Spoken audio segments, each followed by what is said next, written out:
ના સંદેશ અનુસાર કન્યા કેળવણીના હેતુને સાકાર કરવા માટે શ્રીમદ દયાનંદ કન્યા વિદ્યાલય જામનગરની સ્થાપના આઝાદીના લડવૈયા એવા સ્મૃતિશેષ ગોપાલદાસભાઈ ટંકર દ્વારા કરવામાં આવી. વક્તૃત્વ સ્પર્ધા અલિપ્ત થતી જાય અને જાળવી રાખવા માટે પણ આ સ્પર્ધા યોજી.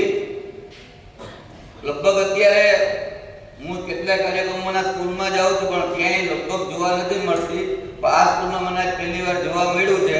એટલે આના માટે પણ આ જાળવી રાખવા માટે વક્તૃત્વ સ્પર્ધા, એના માટે પણ સ્કૂલને હું ખૂબ ખૂબ અભિનંદન આપું છું. અને એ વખતે આખા ભારતમાં 1 લાખથી ઉપર ગાયોને કતલખાને જતા બચાવી અને ગૌશાળાઓ પ્રારંભ કર્યો. હરિયાણામાં પહેલી ગૌશાળા સ્થાપ્યો કે કહ્યું તો આજે આપણા રાજ્યપાલ આચાર્ય દેવવ્રતજી છે એ હરિયાણામાં 150 ઉપરાંત ગૌશાળાઓ ચલાવે છે. 200 ઉપરાંત કુરુક્ષેત્રમાં. એટલા માટે ગાયોનું સંવર્ધન થાય અને એમને મોદીજીએ નવા પેલા જે સિરમ એમના ઉત્પન્ન થતા હોય એના માટે ખાસ વિશેષ સેલ ખોલી આપ્યો છે કે તમે જે ગાયો છે એ વર્ણશંકર પ્રજાતિથી વધુમાં વધુ દૂધ આપે.